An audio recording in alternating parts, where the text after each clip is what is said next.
sensation in our galaxy. A great piece of land on which the United States of America was located broke off from the planet Earth and flew off into the depths of outer space. This event was preceded by circumstances that determined it.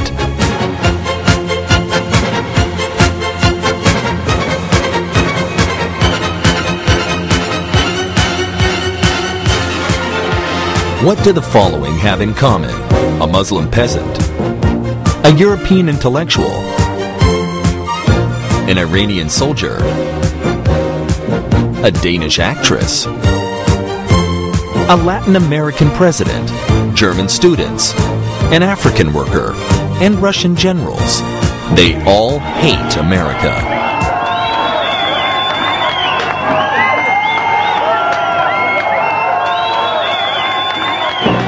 The USA, of course, is a great country, the undisputed leader of world progress. But just like any great power, she is full of inner contradictions. And of course, not everyone likes the American lifestyle, the American way of behaving. And it is possible not to like Americans as people. It is not necessary to love America. But hate it? For what? And which America? The real one? Only a few of the millions or billions of people who do not like or actually hate America have seen it. They experience these feelings not toward the country that actually exists, but toward some phantom, a virtual image created by propaganda. The demonization of America began with the start of the Cold War, when all the power of the gigantic Stalinist propaganda machine was turned against it. The communists created the image of a country embodying all the world's evil. America sucks out all the juices from poor countries, spins intrigues, threatens with an atom bomb, and exploits nations. Clichés. American imperialists are racists and aggressors. American militarists become habitual. Yankees are haughty and impolite boors. They produce all the world's misfortunes: poverty, hunger, diseases, wars. They are poisoners of nature and enemies of all that lives on the earth. The clichés created by Soviet propaganda have turned out to be extremely resilient. They fell on fertile soil, and since that time, their clones are traveling around the earth in various guises, poisoning the social consciousness.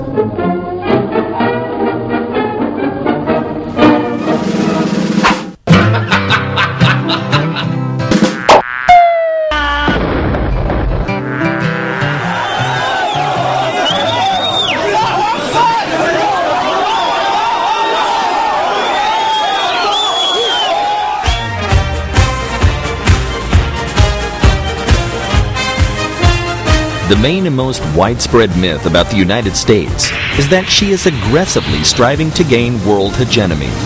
She is the only superpower in today's unipolar world and imposes her will, her values, her way of life on other countries. But these assertions are far from the truth. Although America does not indeed possess enormous economic potential and military might, in all the wars in which the USA, like other great powers, has conducted, whether just or controversial, whether victorious or not, this country has never made its goal to turn another country into a colony, or even a satellite. Defeated Germany or Japan became flourishing world powers, not without the support of those same United States. An undefeated Vietnam now actively cooperates with its former adversary. Can the President of the USA really give an order by telephone to the leader of another country, just like Stalin and Brezhnev did, giving orders to the leaders of Hungary, Bulgaria, and Poland? Look at the map. Where are the American colonies? Where are the puppet regimes? Can you name even one country that would unconditionally obey orders from Washington? What kind of imperialism is that without an empire? America has the strongest army in the world and enjoys significant military superiority over all the other countries of the world. If the adversaries of this country, such as Iran or North Korea, had such superiority, it is not hard to guess how they would use it. Another widespread myth is that the Americans established their prosperity by fleecing the resources of less developed countries and exploiting their peoples. Excuse me, but what resource theft are we talking about? Who is really to blame for economic backwardness, poverty, misery, and disease in third world countries? From whom did America take away diamonds, metals, oil? From Iran? From Venezuela? From Saudi Arabia? Who is stealing from whom? Generally, the USA has a negative trade balance with the countries of the third world. The USA pays more for raw materials to these countries than it receives from them in payment for its goods. Over the past 15 years, oil-producing nations have raised oil prices 6 to 7 times. This means that they receive this many times more for their God-given resources. Where the rulers had enough sense to properly dispose of the profits coming from the sky, the people live very well, sometimes even better than the American people. But those countries that spend the receipts on the senseless ambitions of their political leaders, dictators, and tyrants, on the enrichment of the ruling classes, on bureaucratic corruption, keep blaming all their problems on whom? The answer is not hard to guess. America.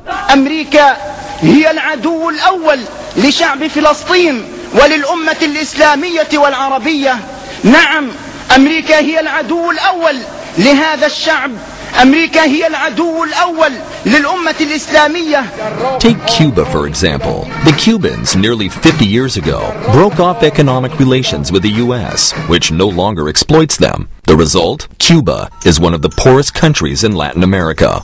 Moreover, the most petty and improbable myths and accusations are constantly arising. The spread of AIDS all over the world? This was done by the hands of American Secret Services operatives. CIA agents are everywhere, undermining all progressive regimes and setting up constant provocations. For this purpose, they insidiously make use of charitable and humanitarian foundations. American culture corrupts other nations, dictates alien values. Scientific cooperation is only a way of organizing a brain drain to America or of collecting intelligence data. In general, any act by the United States in the international arena necessarily gives rise to more and more accusations. All these myths and accusations are easy to disprove, but people believe in them. Millions of people, because they want to believe them. The true reasons for this lie deep in the unconscious and are founded on hidden human complexes. First among them is the ordinary human feeling of envy. Always and everywhere, the poor have envied the rich. The sick have envied the healthy. Plain people have envied beautiful people. Failures have envied the fortunate. And this goes not only for individual qualities, but also for social groups and whole nations. America is a flourishing country. Americans live well. They enjoy their lives. While we are poor and we fight over a piece of bread, we have a mass of injustices. Who is guilty for that? The United States of America. Whether America is really guilty or not no longer matters much. The important thing is that we have found the source of evil. It is them. They are guilty of everything. Another complex is connected with resistance to change, with conservatism of consciousness. The speed with which America moves along the path of world progress, with other Western countries following right behind, is incompatible with the slow steps of backward and poor countries, which are left on the sidelines of progress. Those who are hopelessly left behind, who find themselves in a historical dead end, seek a way out from that position and find the easiest way out.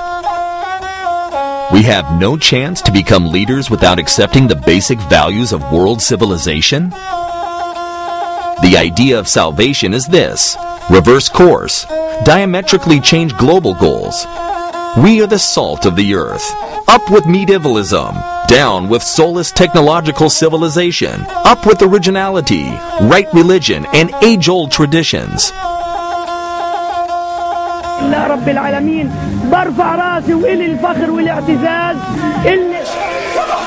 It is amazing to contemplate, but many Europeans, and above all, members of the European intellectual elite, such as journalists, artists, and politicians, are in the same camp.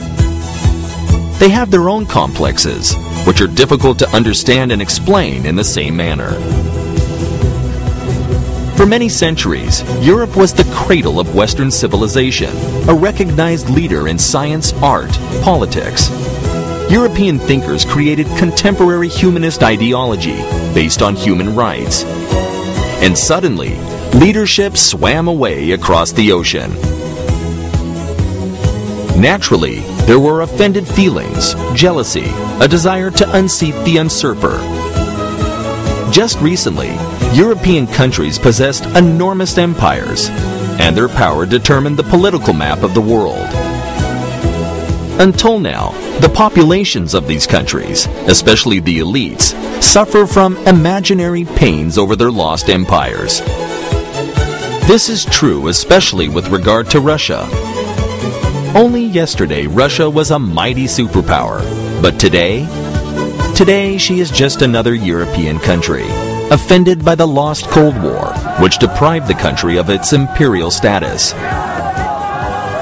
A hope for revenge boils underneath her consciousness.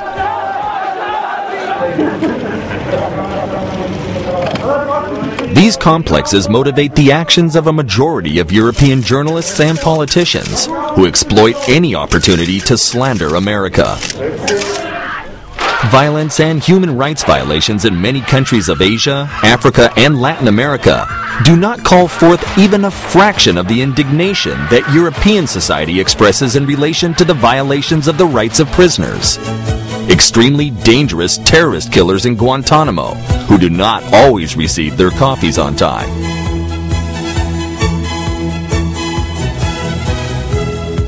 How did the Americans dare to lead a few of these arrested fighters or terrorist leaders through European airports without letting the world know about it and without informing the comrades of the arrested terrorists? Similar complexes are at the base of the behavior of the youth circus of anti-globalists jumping from one country to another. They are fighting against American imperialism by recklessly crushing cars, smashing shop windows, and maiming policemen who are not guilty of anything. Psychologists maintain that hatred toward the United States in many countries is like hatred of the police and cannot find rational explanations for this. On the other hand, the bellicose enmity toward the United States on the part of all types of dictators and totalitarian regimes can be explained in a fully rational way. Here he is, a respected and beloved leader. He is almost a god, an idol at any rate. They sing hymns to him, they glorify him, they bow down to him. He is a demigod. One has to hate the enemy and be prepared for war with him. By the way, military preparations are an excellent means for even deeper control of one's people. In some countries, preparation for war with America becomes the meaning of and most fundamental goal justifying the government's existence. All to war against the hated enemy, and the enemy becomes even more hated, simply satanic. En este mismo lugar huele a azufre todavía esta mesa donde me ha tocado hablar. Warmed by this type of angry propaganda, millions of people would like to throw themselves into war with the hated enemy tomorrow. Already, thousands of fanatics are prepared to blow themselves up. Already, crowds are chanting, "Death to America." Just imagine that the furious hatred of millions acquires such force that it calls forth a worldwide cataclysm that throws the USA off the globe into another galaxy. Hooray! It happened! The great anti-American dream came true. The world has parted with the source of evil. The path to universal happiness is open.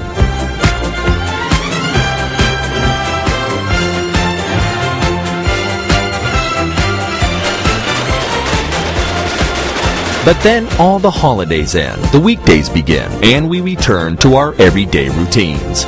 And immediately we notice the changes. We turn on the TV. No more Hollywood movies. No serials. No popular shows and no celebrities. Well, okay, not to worry. The American stars can be replaced by Indians, Arabs, or Koreans. National cultures will develop much better without Americans. more folk traditions, more national originality.